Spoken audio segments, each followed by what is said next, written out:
Are we live? Yeah, they are. Perfect. Okay, I think we will wait a little, isn't it? Yeah. For about 30 seconds or 1 minute before people keep joining.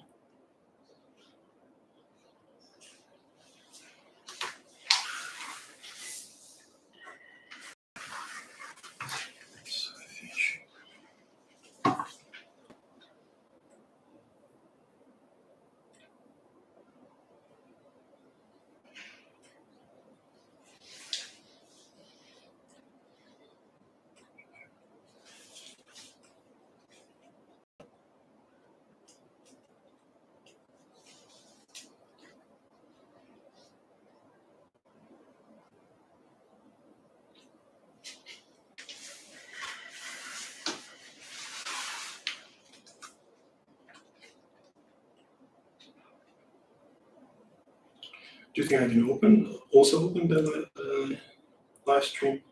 No. In the screen? I don't think so. Okay.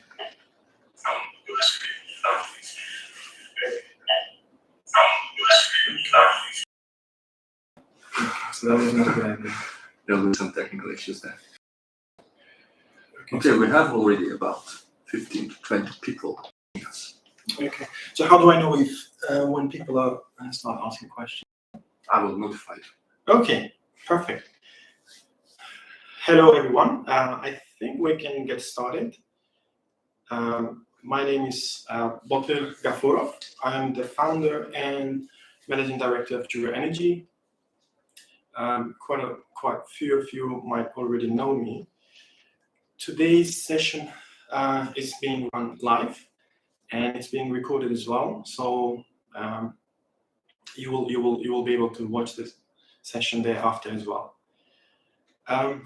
Today is a great day. So Juru is 7 years old, and yeah, I thought that it would be a great idea to catch up with people, with everyone who's interested in Juru.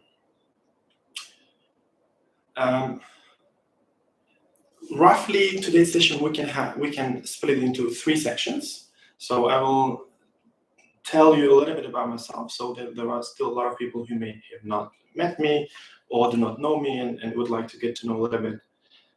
And then I will talk a little bit about the company, Juru Energy, and then we can talk a little bit about career and technical advisory, energy, sustainability, environment, climate, sustainable buildings, and infrastructure. We will have some time for Q&A as well. We will see how it goes. Ideally, I would like this to be as interactive as possible, but let's see how it goes. Maybe yeah, I will go through blocks, and then you can ask your questions, and I'll try to address it. Okay, great. So as I said, my name is Botir Gafurov.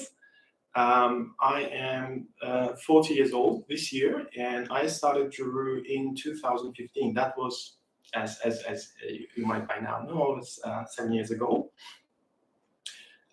Originally, obviously, I'm from Uzbekistan. I've studied here in Uzbekistan, and then did a master's degree in the UK. My education background is, first I studied international economics and international finance, and then during my master's degree I studied international finance, or a variation of international finance, international financial markets, and so on. Originally, I'm a banker, financial trader. So this is a rather unusual background for people who's in this type of infrastructure consultancy. But yeah, I'm quite proud of the path that I went through, because I think, you know, I've back when I was doing finance around 15 years ago. So it was really a hot area to be in, and I think I've learned quite a lot from it. But later on, once kind of I realized that there is the real world is much more interesting than just finance. So later I decided to start my consultancy business. That was the first consultancy business I started was in 2010. So that was before Juru Energy.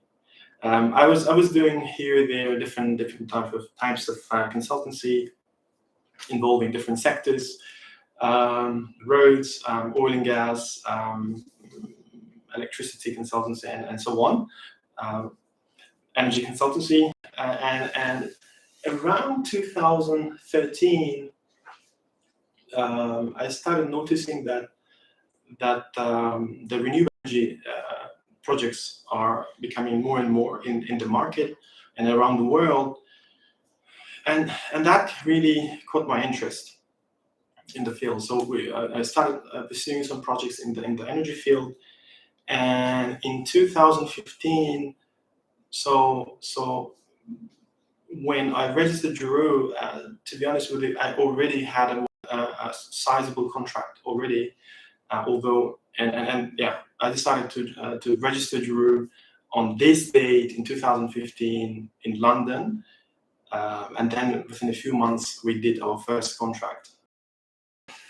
So it was called Samarkand Solar Power Project, and this project was eventually kind of put on hold, and a lot has changed. But nevertheless, it was a kind of a key project for which kind of resulted in the existence of Juru. So this is briefly about myself. If you have any quick questions, feel free to ask. So we have already received some of the questions from our colleagues as well as from people outside of the company.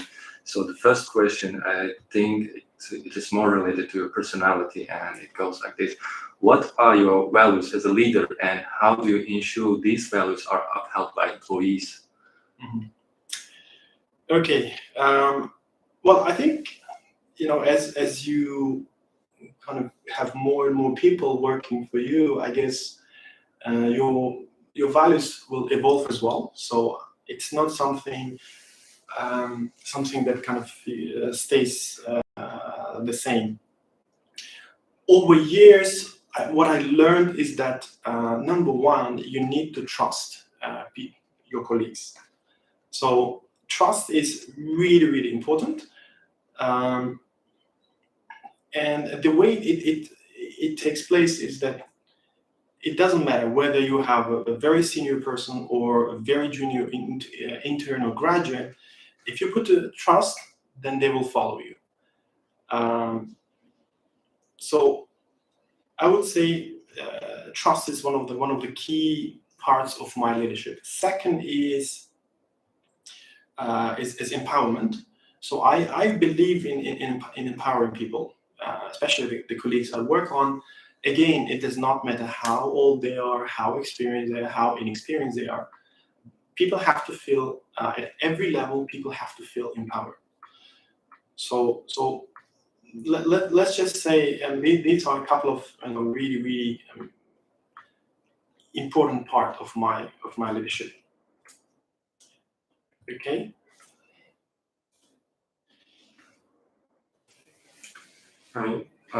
We have more questions, but they are more related to Juru Energy. So why don't you tell a bit more about the company, and then we jump into the questions. Fantastic. So by now you know that the company has been came to existence in 2015. So Juru Energy. Let's start with the name. So what does Juru mean? Juru means it's the first two letters of two different people. So Ju and Ru. Ju is from the name Jura. This is my grandfather from father's side, and Ru stands for Ruzi. So this is the first two letters of my father's name, and so together it means Juru. So this is the history of the name.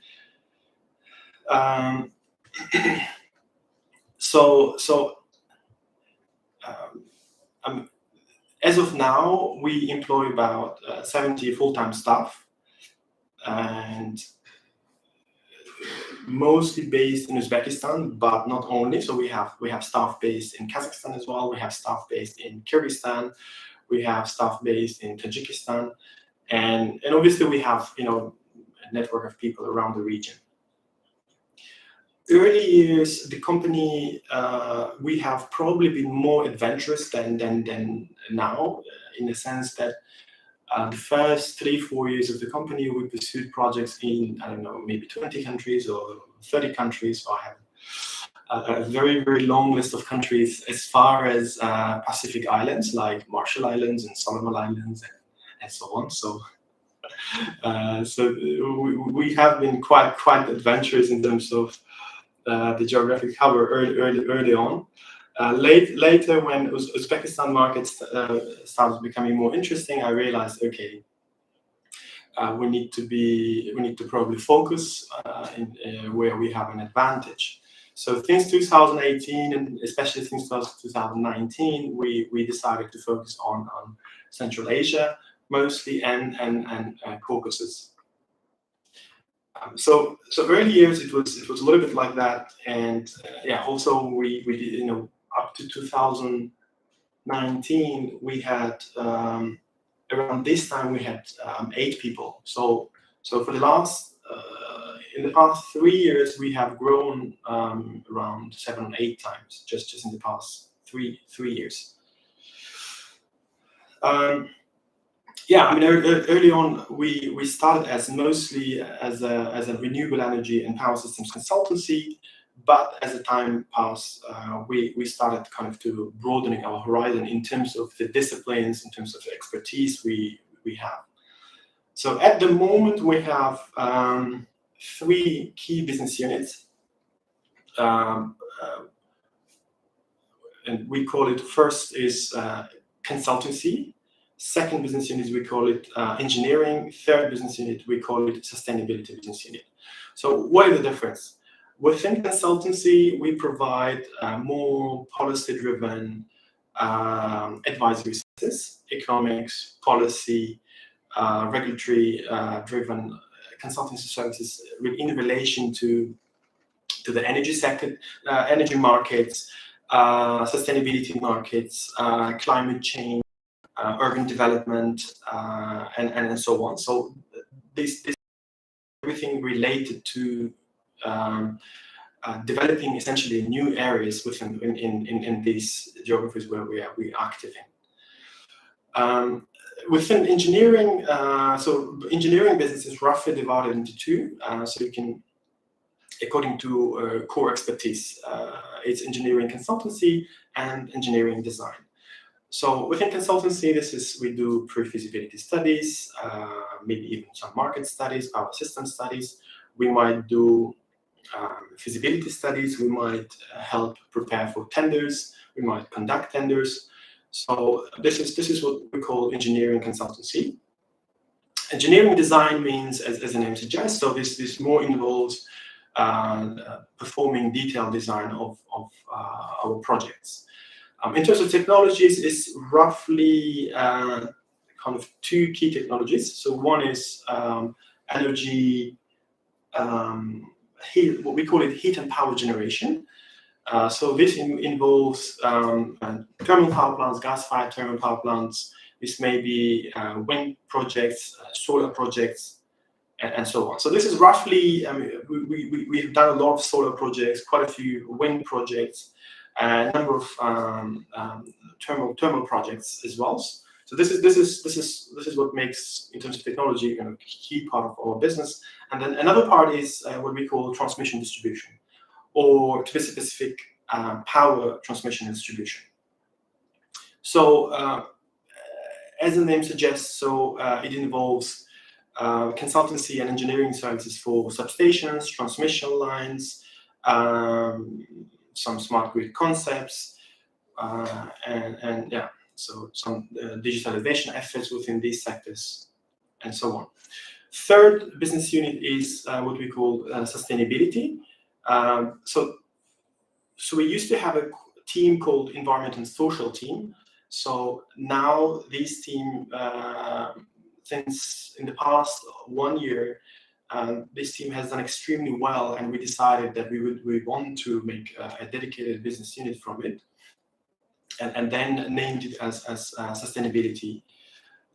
So this is roughly kind of 3 business units and key kind of competencies within these business units. So we have worked on many different projects.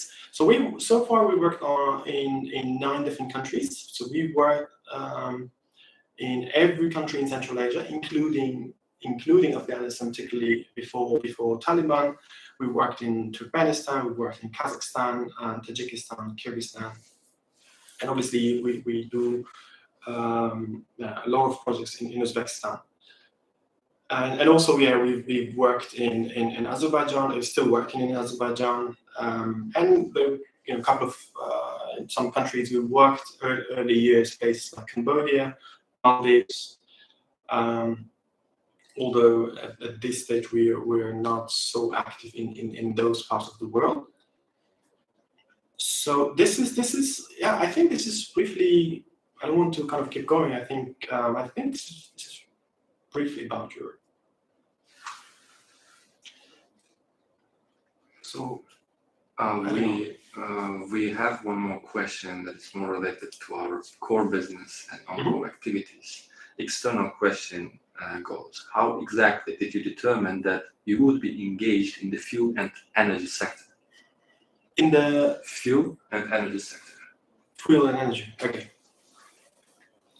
Yeah. So this is by, as I said, in 2013, 14, and 15.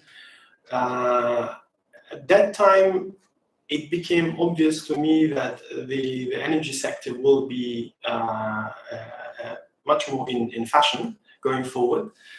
Before that, energy sector was what we call a new energy sector was pretty boring. I mean, it was very little interest around the world. A lot of power markets have been in decline. There wasn't much activity going on. And I vividly remember in 2014 and 2015, globally, maybe there was 20 utility scale proper, like 100 megawatt plus, 100 megawatt or above solar PV projects around the world globally. When Samarkand solar project was being developed, there were not many projects like this. But I could see a lot of research being done. I could feel that the world is going towards renewables, and if the power system is going to be eventually going to be dominated by renewables, then it will have a huge impact on the power system itself. So therefore, this was my vision, to start a company focused on renewable energy and power systems, because these two were kind of quite tightly related. So I don't know if it answers the question, but this is something that came to me back then. And then when I realized, once we did few projects, I realized, okay, this is where I want to be, and this is I want to really grow this sector in this part of the world. Okay, we have one more question related to Juru. What makes your business unique, and what distinguishes your business from your competitors? Okay.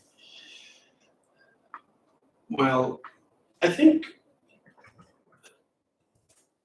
what makes Juru Energy unique is probably, it's obviously its culture, its philosophy, and of course its people. It's if you're doing business, which is a knowledge-based organization focused on Central Asia. Now, it's a tough area in general to do business, and even tougher to build a culture where where you would hire a lot of young graduates, let's say, and invest in them. So this is relatively difficult thing to do for most businesses, and I understand why. I mean, usually, in our region is not known to be particularly stable in terms of economic stability, at least historically, and this basically scared a lot of entrepreneurs and businesses to invest in these sectors, to invest in their staff. But for me, it was, for me, this was only one of the reasons why I would do this business in the first place. So if I felt that, I'm trying to build a business, I'm trying to develop the sector, I'm trying to create an ecosystem for this sort of high value add knowledge-based organizations to grow and flourish. So this was already in our philosophy from day one, and that's why every dollar we earned, we at least 75-80% of it we invested back into our business. Mostly that's invested back to grow really fast in terms of number of people, and over time our clients and partners in the region also kind of came to realize, okay, these guys are kind of serious. They're investing in the staff, they're investing in their expertise, and so these things kept reinforcing each other. So we kept investing into our staff, and our clients and partners continued to put their trust on us. So yeah, I mean, the competitors. I mean, I personally treat them as partners, as partner competitors within the market. So we work with a lot of companies in the region as partners, and yeah, I mean, we also and we know that we're not the only company who's trying to do these things and trying to do it in the right way. So there are quite a few companies who are seeing what we're doing and trying to emulate this the same formula, and was various degrees of success, and that's really good. I mean, that was one of my goals when I started the company, that ultimately I will be in this business as long as I can make a difference, as long as I can push the market, grow to the next level. I can continue to build a world-class organization. Does this answer the question, you think? I think that's a great answer. But we have another question related to company's values. So it goes as it is. What are the company's main philosophy and values? Okay. All right. Well, I think I've partially answered it, isn't it? So the philosophy is the way you look at it. Is developing the sector, is investing in staff, developing expertise, and yeah, move the sector forward. Basically, the values are the same things, as I said. It's trust, is respect, is empowerment. The list goes on, but I would say these are the really key ones. So we need to trust our staff so that then this will reinforce our other values, and then eventually this will lead to our clients trusting us their projects. Okay, now we have another question. Okay. What factors influenced your decision to locate your business? Okay. So yeah, I mean, so the business was initially set up in the UK, and within a couple of months it was registered already in Uzbekistan as well. So as you can see, I was quite determined to do this in Central Asia, particularly in Central Asia, because of my really fundamental goals to develop the sector. This in this part of the world. Okay. Shall we move to the next block? Maybe a little bit talking about career in technical advisory. Yeah, we are receiving questions related to career and hiring, so it's best to talk about career first and then address those questions. Yeah, I mean, as I already mentioned, so I started my career in a different field, in finance and financial markets and corporate finance and other things. I mean, that was all fine, but I remember that around those times, career in finance was really kind of, really a fashionable thing to do. So you would see a lot of people doing finance, economics, law, and I have to say I'm still surprised that a lot of it's still super popular in Central Asia. Still, I mean, in our part of the world. But as I said, I'm quite proud of the transition that I made from finance world into the real world. This is what I call real world infrastructure. Infrastructure advisory, technical advisory, energy, sustainability. All of these fields are. These sectors are really the future, right? Energy, sustainability, climate, environmental fields. So I would say going forward, these fields will be top 3 globally popular fields in the next, you can say, in the next 50 years, in the next 100 years. So by choosing a career within a technical field, you will not go wrong for many decades to come. Now, people might ask, okay, so we have a lot of people still kind of, they already have a degree, a non-technical degree, and I have a non-technical degree. And what can I do in a technical field? Well, still, I would say up to 50% of opportunities in these sectors they do not necessarily require an engineering degree, and there are still lots of opportunities that the candidates can pursue in these fields. Advisory parts where you would do policy, regulatory, economic advisory within infrastructure sector is very much can be pursued without an engineering degree.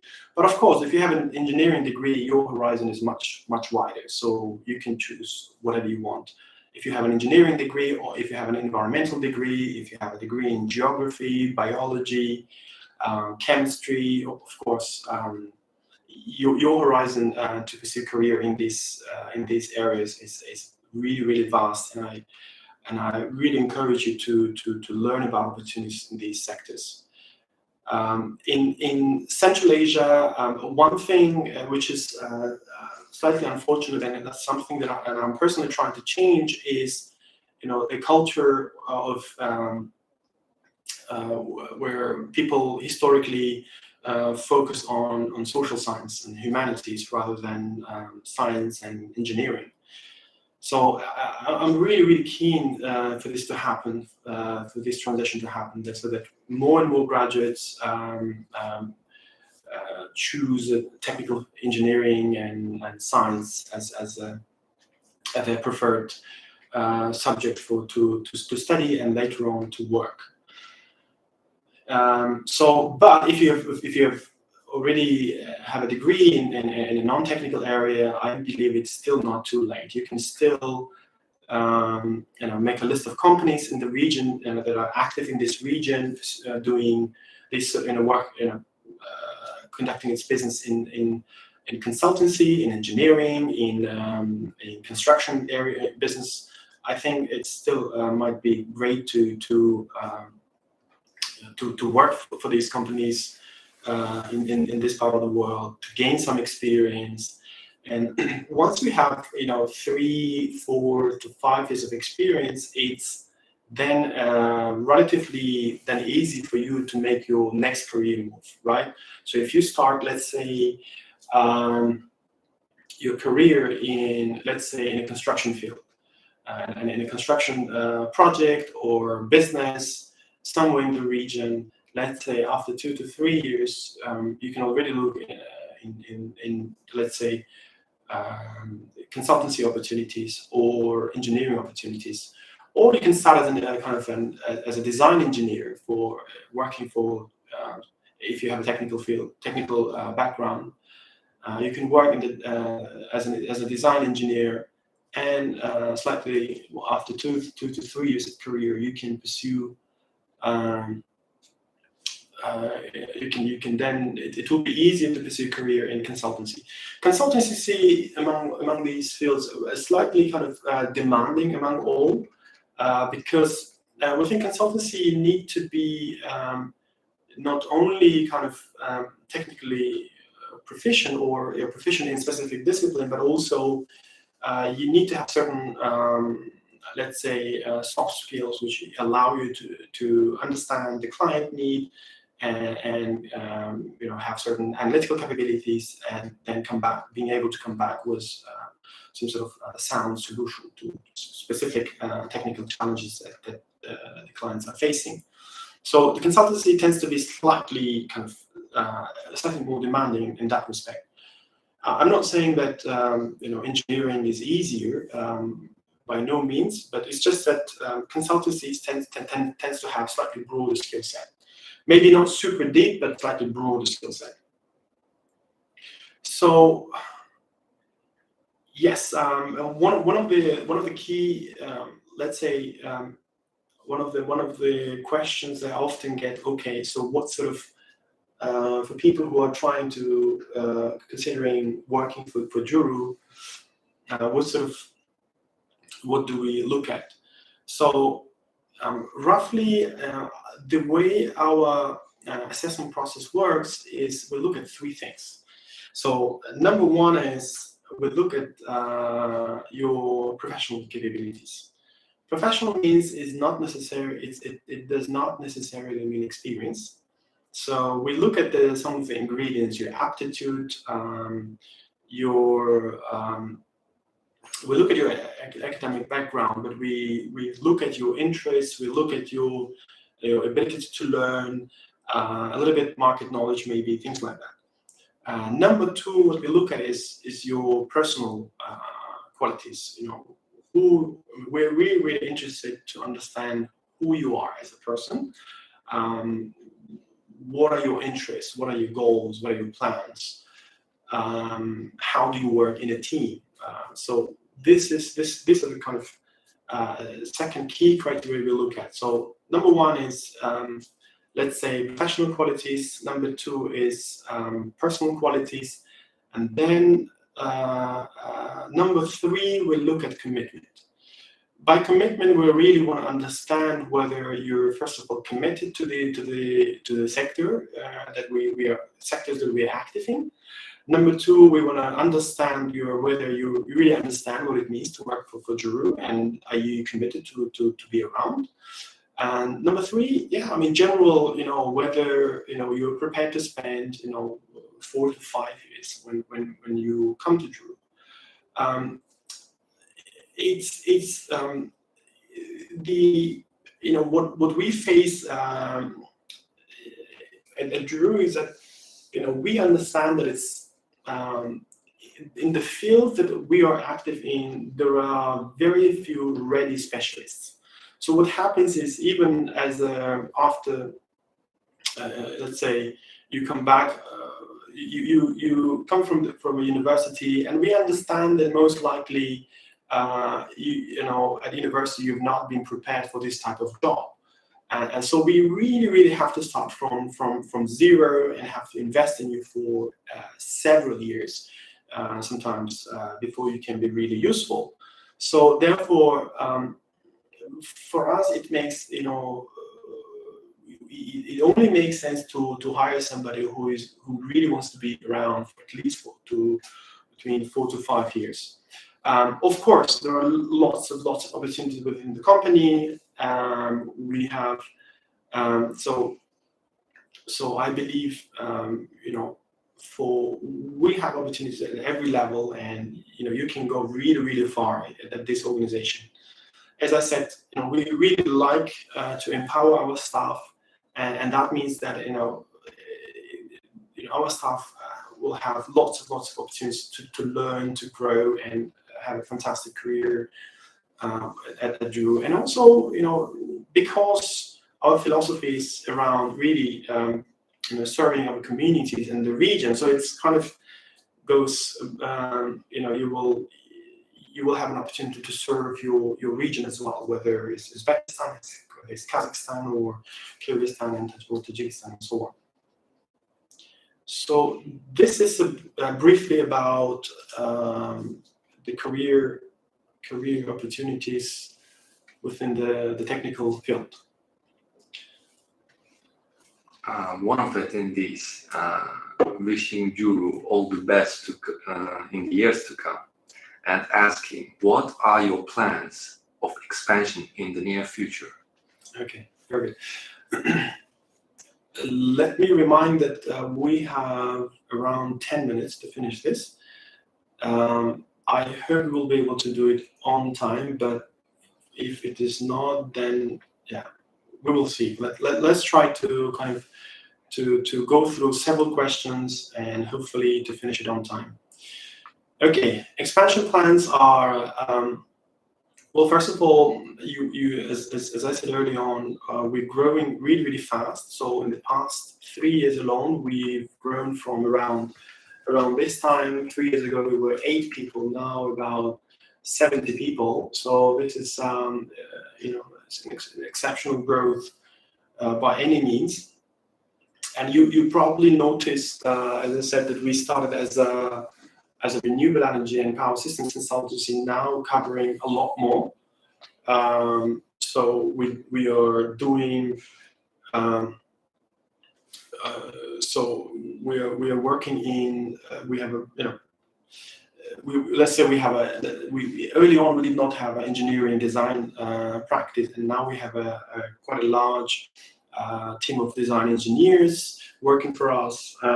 We had an almost non-existent environmental field, environmental business, which now we call it sustainability, and this is at the moment it's one of the largest in Central Asia.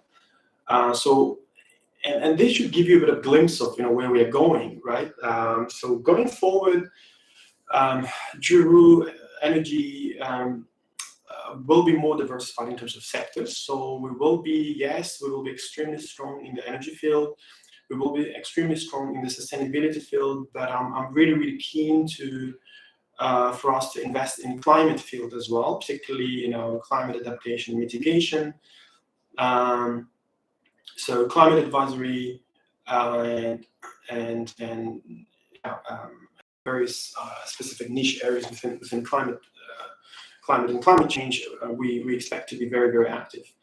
So anything related to that, we have started this year, a few months ago, we started a new team called Sustainable Buildings and Cities. Now this is quite a broad area by itself. So we just started with things like energy efficiency in buildings, low carbon buildings. We just in the process of signing a new contract for a project called, I will not tell the full project name for it's a little bit confidential at this stage, but the topic is low carbon cities. So this is going to be a super exciting project. So we expect we're just getting started in sustainable buildings and cities, I would say. And let's say 5 years later, this practice may be one of the largest, not in Juru as well, within Juru as well, but also in Central Asia as well. We will probably set up a dedicated business unit over time, covering infrastructure, specifically water infrastructure, water supply, water. I don't know if it's the right thing to say now, but over time we'll probably see in some countries, it's not Uzbekistan, where it's countries in the region which is located by the sea, so we will probably see water desalination in those countries, facilities because of water scarcity. So we expect to be in that type of business, wastewater treatment facilities. So that's another area within water. So we are definitely interested in water sector. So in the next few years, I'm really keen for us to grow in that. Now, geographically, as I said, we're active. We're working in all of the countries in the region, but most likely in the next 5 years, you will see more and more Juru's offices opening around the region. Definitely 2-3 offices in Central Asia and 1 or 2 offices in Caucasus region. So this is on our expansion plans. Good. We have a question about hiring in Juru. What type of vacancies are open in your company at the moment? And are there any internship programs at Juru? Okay. Very good question. So at the moment we have 70 full-time staff. So we have been actively hiring since the beginning of this year. And we are hoping to hire another 10 people by the end of this year. So we will see based on how busy we are into new projects, new activities. So we are hoping to hire at least 10 more people. Now, non-technical people, there's a good news for you.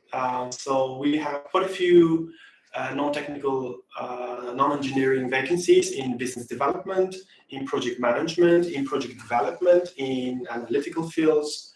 And what we need to know is how much you really want to work for us, how much you are interested in the areas that we are active, and how committed you are, and how good fit you are into our culture. So there are really few relatively easy things to match if you are really interested in career opportunities with us. So quite a few non-technical opportunities, but also we have some technical. We are trying to hire some people for let's say in renewable energy engineering and civil engineering, in some specific niche areas, structural engineering, HVAC engineers, maybe. So time will tell, but you can follow us on LinkedIn, or you can check our website from time to time for new vacancies. And also another thing I want to say is that you can send speculative applications, but it should not be simply just attaching a CV with nothing. So we need to understand that you're really why you're applying, what are you interested in. So I give you one example. Through LinkedIn in Central Asia, I got in touch maybe around 10 times, let's say in the past 5 years, and I've hired maybe at least 4 or 5 of them through just this sort of approaching us. So approach our staff. Be genuine. If you're genuinely not interested, then it's probably you're not going to go far. So you really have to do your homework. If you're interested in career opportunities, prepare, ask the right questions, and if it's not Juru, then I'm sure you will eventually get into good organizations where you can pick up some skills. Internships, we normally don't announce internship positions. Normally, we have announced in the past, but normally we don't. The reason for that is that we don't hire so many interns, first of all, and secondly, we get approached quite often and through different contacts, and we tend to hire interns through these sort of referrals. So it's both good news and bad news. Bad news is that we don't have a structured program to hire interns. The good news is that the people on this line, or anyone who's interested in internship with us, you don't be shy. Do your homework and apply. And if you approach it, I think right, I believe we will. I mean, we usually, at the very least, we will get it. We will get a look at your application, and if we need, then we will talk to you. Again, you will be surprised to know that we have, we had interns as young as almost like a school children. So we had a guy who just graduated from school, and I used to know his father, and he said, can he do an internship? I said, look, I mean, he would probably not be very useful for us, but we can give him a chance, or at least we can look at him for about a week, and if the team likes, then we'd be happy to extend his stay for about a month. And it's true, he stayed with us only for a month, and I believe this experience has been a completely life-changing for him, because even before getting to university, now he knows about so many opportunities in this energy, sustainability, digital infrastructure, digitalization, and all sorts of really exciting fields. So yes, please go ahead and feel free to send, if not for specific vacancies, speculative applications. All right, so I think we are almost there. Juru, what do you think? Are there questions, one or two we want to take, or do you think we need to stop here? We have a couple of interesting questions. If we can address them, then we could wrap up and get to the anniversary celebration. Finally. Okay, go on. Okay, one of the interesting questions was, what is your commitment to employee learning? Fantastic question. So this is, as I said, it's really fundamental in our values and philosophy. So we're a knowledge-based organization, right? So we must and we have to invest in our staff from day one. So from day one, we want to be able to support our staff, and this will continue till during your whole career within Juru. So even the most experienced people at Juru, they are challenged every day, and there are opportunities given to them every day. I'll give you some examples. So I don't know if I should be telling all of this, but at least I will give you some examples, because we have situations where we've done a lot for some of our staff in terms of their supporting their studies and development. We organize internal courses. So it's quite common for us to organize some courses on some hard skills and soft skills. We also often purchase some online courses on specific technical fields, let's say based on the area of expertise of our staff. So we're a technical consultancy, so we have a constant need of upgrading the knowledge of our staff. We also support our team heads for different leadership courses. We just recently, for one of the heads of the teams, we purchased a 1 month mini MBA from a world-class marketing and leadership coach called Seth Godin. He's really world famous, and he has a mini MBA called Alt MBA. Alt, I suppose it means alternative to MBA. Alt MBA. It's a very, very famous course. It costs about $4,000, and and one of the heads of the teams are just starting in from the 11th of July, a 1 month intensive course. And we have plenty of examples like this. Also, actually, once people work here for quite a few years, it's very, very easy to get a scholarship to do master's degree abroad. So we have several Chivling scholars at our company who started their career here. They worked for a few years, and I provided the recommendation letter, and then they got a Chivling scholarship and went to do their scholarship and came back.